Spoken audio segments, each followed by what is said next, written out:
महाराष्ट्रामध्ये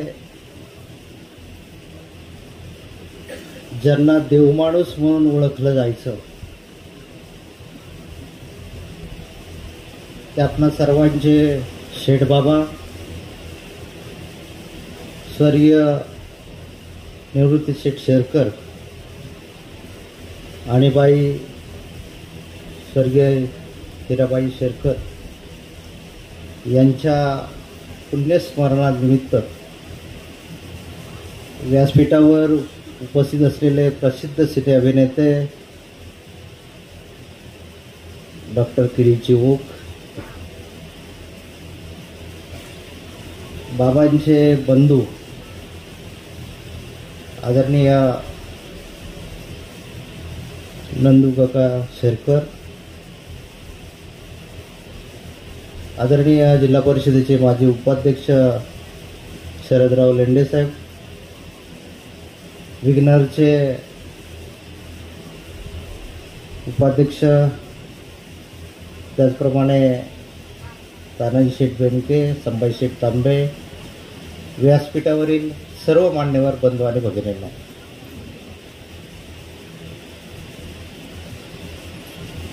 ज्यांच्या विचारात सात्विकता होती,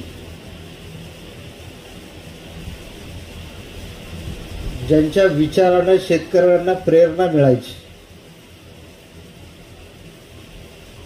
आणि ज्यांच्या कृतीतून शेतकऱ्यांचं जुन्नर आणि आंबेगाव तालुक्यातल्या शेतकऱ्यांचं आयुष्य गोड झालं ते आदरणीय शेठबाबा.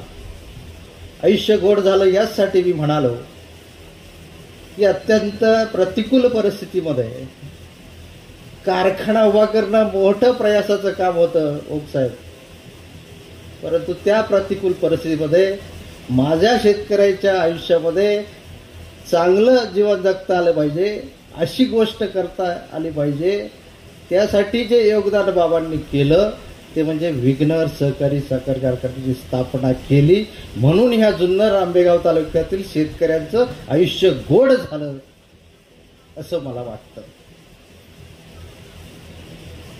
शेतकऱ्यांचं आयुष्यामध्ये चांगले दिवस यावेत म्हणून शेठबाबांना अर्धांगिनी म्हणून ज्यांनी पूर्ण साथ दिली त्या आमच्या ताईंचा देखील आज पुण्यस्मरण आहे. या पुणे जिल्ह्यामध्ये त्या कालखंडामध्ये काही लोक वल्गना करत होती, कारखान्यामधून साखर निघेल की मीठ निघेल याची चिंता मला आहे. आता अशी परिस्थिती आहे की हा जो परिवार या ठिकाणी जमलेला आहे तो परिवार म्हणतो आहे ज्यांनी मिठाचा खडा टाकण्याचा प्रयत्न केला त्यांचं आयुष्यच गोड करण्याचं काम आदरणीय शेठबाबांनी केलं. आणि म्हणून आपल्या सर्वांना ओकसाहेबांचं मार्गदर्शन ऐकायचं आहे. शेठबाबांचं चरित्र 2 किंवा 1 तासामध्ये सांगण्या इतपत संपणारं नाही, परंतु त्यांच्या विचाराचा वारसा चालवणारी पिढी आज तरुणांमध्ये काम करते याचा अभिमान आपणास आहे. मगाशी विघ्नर सहकारी साखर कारखान्याचे चेअरमन आदरणीय सत्यशील दादांनी सांगितलं, लोकांमध्ये छलबिचल होती, किती भाव देणार, कसं होणार, पण त्यांनी पुण्यस्मरणानिमित्तच सांगून टाकलं की शेतकऱ्यांना समाधान वाटेल असा भाव या वर्षी ऊसाचा मिळेल, काळजी करण्याची काळजी नाही. निसर्गानं अवकृपा केलेली आहे. शेतकऱ्यांची इतर पिकं प्रचंड नुकसान होत असताना फक्त आता ऊसाच्या मार्फतच शेतकऱ्यांच्या जीवनामध्ये चांगले दिवस येतील अशी परिस्थिती आहे.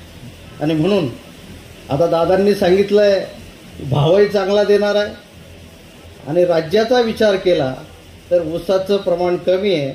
आपण मला वाटतं या निसर्गाच्या सोयीनुसार अधिकचं जर ऊस लागवड केली तर हिताचं ठरेल आणि हीच खऱ्या अर्थानं मला वाटतं पुण्यस्मरणानिमित्त आदरणीय बाबांना आदरांजली ठरेल.